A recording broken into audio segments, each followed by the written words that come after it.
Das Feuerzeug. Es kam ein Soldat die Landstraße daher marschiert. 1, 2, 1, 2. Er hatte seinen Tornister auf dem Rücken und einen Säbel an der Seite, denn er war im Kriege gewesen und wollte nun heim. Da traf er eine alte Hexe auf dem Wege.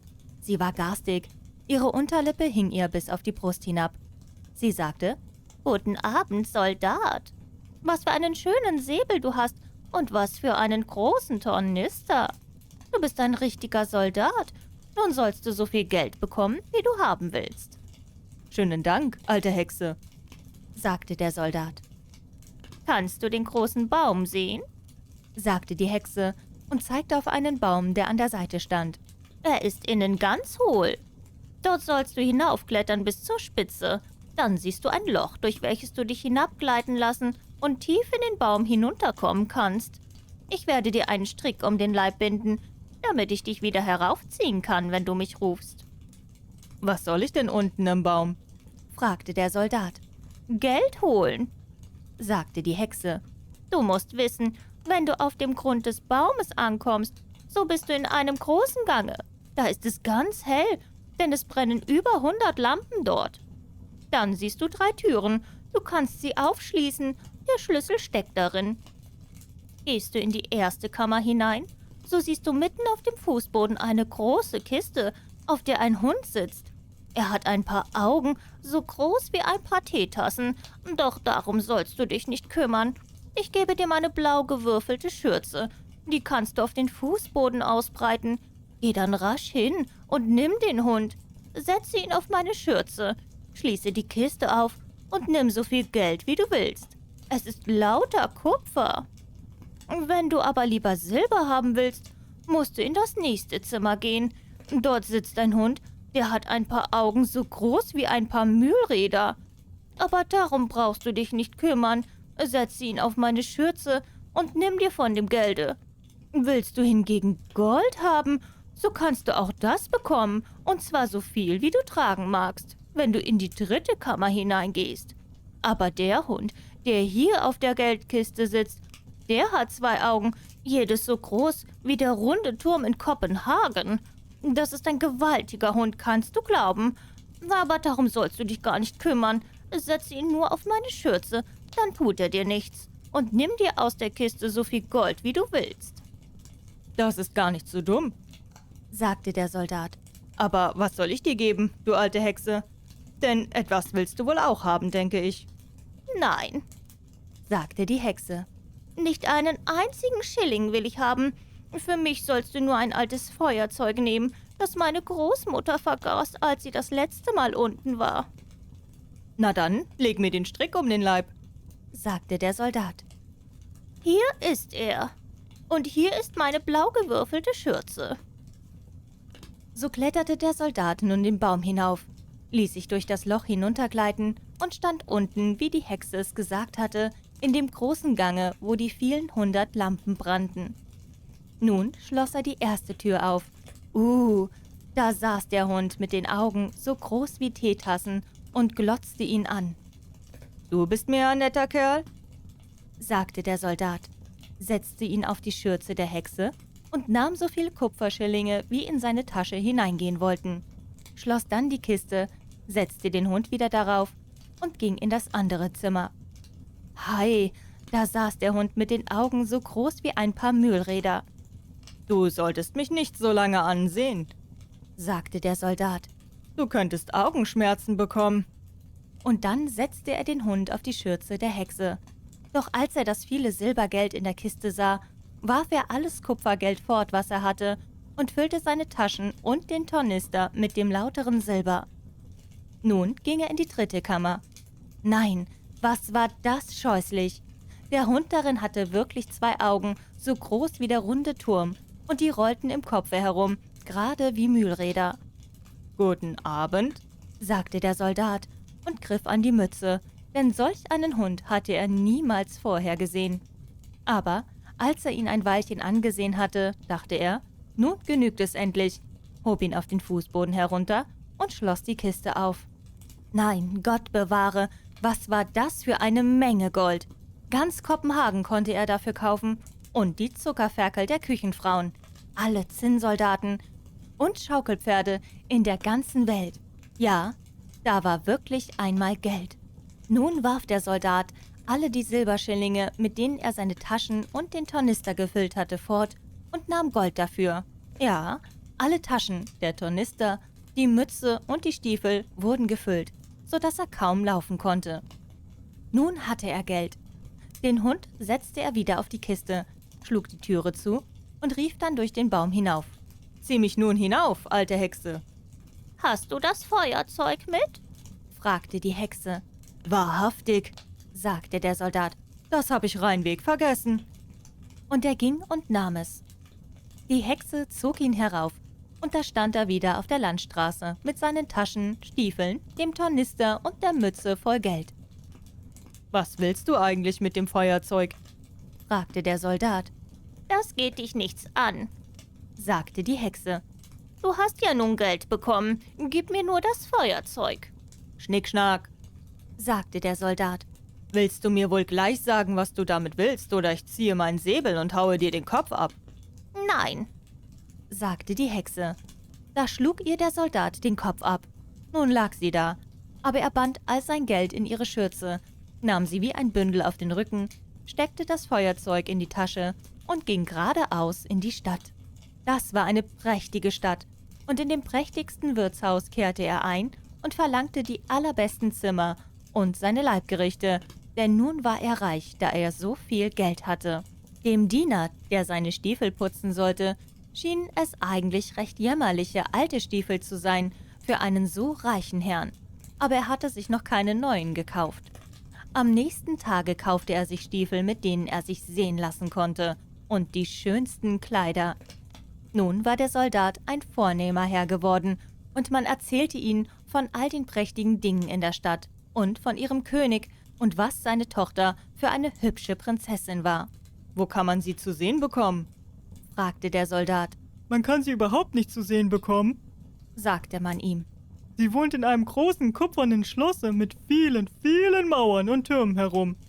Niemand außer dem König darf aus- oder eingehen bei ihr, denn es ist geweissagt, dass sie sich mit einem ganz gewöhnlichen Soldaten verheiraten wird, und das kann der König nicht zugeben.« »Ich möchte sie wohl sehen«, dachte der Soldat, aber dazu konnte er ja eben keine Erlaubnis bekommen.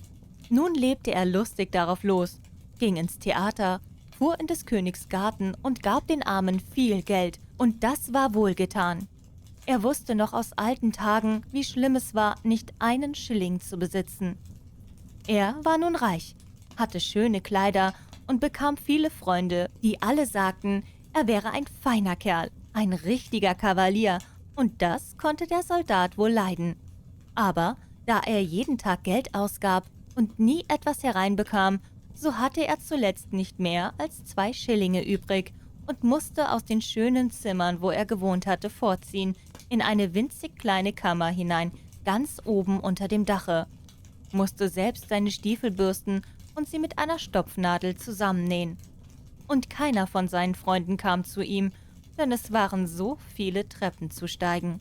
Es war ein ganz dunkler Abend, und er konnte sich nicht einmal ein Licht kaufen.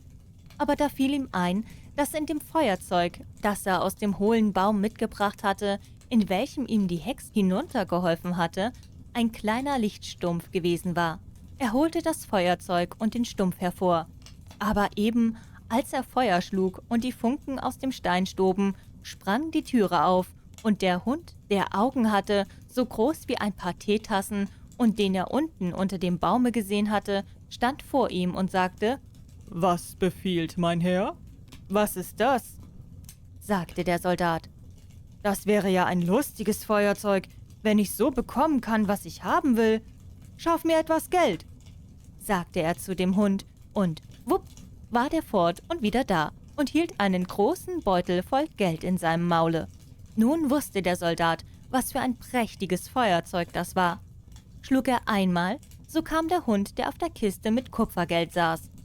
Schlug er zweimal, so kam der das Silbergeld hatte. Und schlug er dreimal, so kam der das Gold hatte. Nun zog der Soldat wieder hinunter in die hübschen Zimmer und ging in den guten Kleidern einher.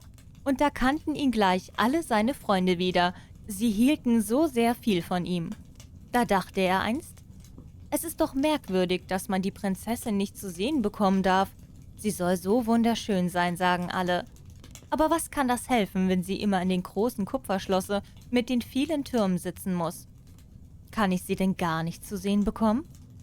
Wo ist denn mein Feuerzeug? Und nun schlug er Feuer und wupp kam der Hund mit den Augen so groß wie Teetassen.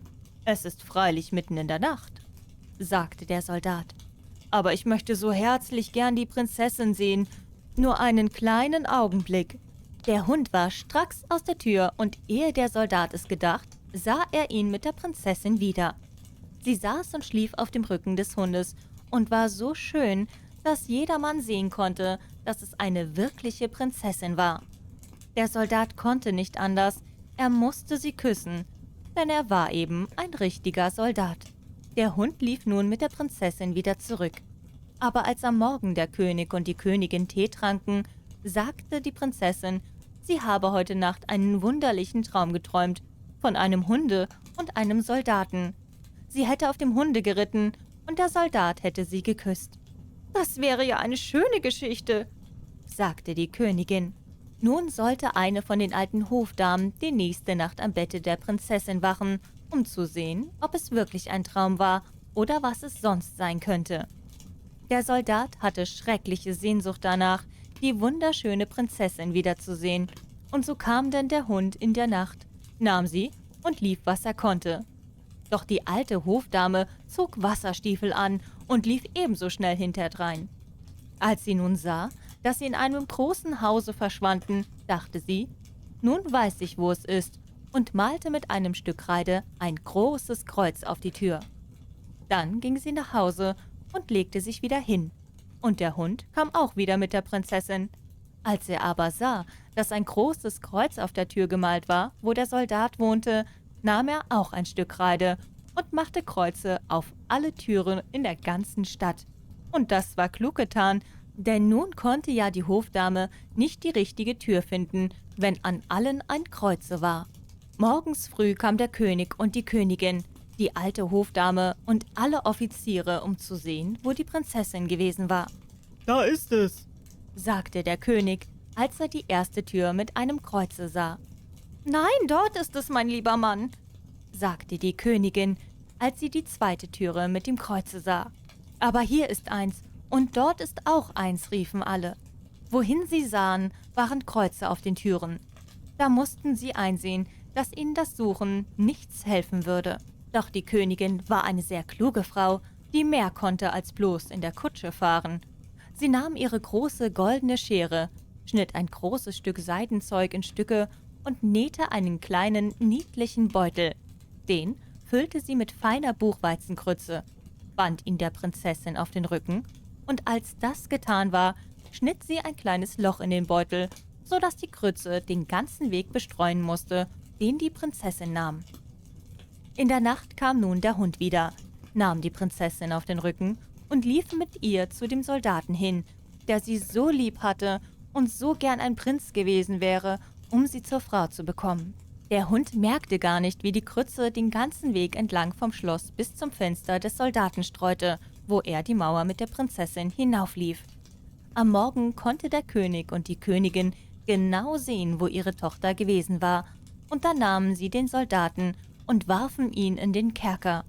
Da saß er nun, wie dunkel und langweilig das war, und überdies sagte man zu ihm, »Morgen wirst du gehängt.« Das war nicht eben angenehm zu hören, und sein Feuerzeug hatte er zu Hause im Wirtshaus vergessen. Am Morgen konnte er durch die eisernen Stangen von einem kleinen Fenster sehen, wie das Volk aus der Stadt eilte, um ihn hängen zu sehen. Er hörte die Trommeln und sah die Soldaten marschieren. Alle Leute waren unterwegs. Da war auch ein kleiner Schusterjunge mit Schurzfell und Pantoffeln. Der lief so im Galopp, dass sein einer Pantoffel abflog und gerade gegen die Mauer, wo der Soldat saß und zwischen den Eisenstangen herausguckte. »Hey, Schusterjunge, du brauchst nicht solche Eile zu haben. Es wird doch nichts daraus, ehe ich komme. Aber willst du nicht hinlaufen, wo ich gewohnt habe, und mir mein Feuerzeug holen? Dann sollst du 4 Schillinge haben. Aber du musst Beine machen.« Der Schusterjunge wollte gerne die 4 Schillinge haben, lief pfeilgeschwind fort nach dem Feuerzeug, gab es dem Soldaten und ja, nun werden wir hören. Draußen vor der Stadt war ein großer Galgen gemauert. Rundum standen Soldaten und viele 100 Menschen. Der König und die Königin saßen auf einem prächtigen Thron, den Richtern und dem ganzen Rate gegenüber. Der Soldat stand schon oben auf der Leiter, aber als sie ihm den Strick um den Hals legen wollten, sagte er, dass doch stets einem armen Sünder, bevor er seine Strafe erleide, ein unschuldiger Wunsch gewährt werde. Er wolle doch so gerne noch eine Pfeife Tabak rauchen, es sei ja die letzte Pfeife, die er in dieser Welt bekäme.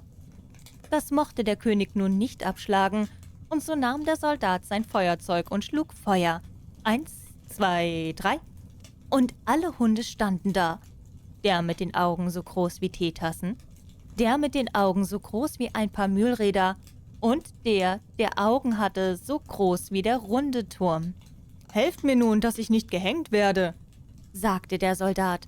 Und die Hunde fuhren auf die Richter und den ganzen Rat los, nahmen den einen bei den Beinen, den anderen bei der Nase und warfen sie weit in die Luft, sodass sie beim Herunterfallen ganz in Stücke zerschlagen wurden.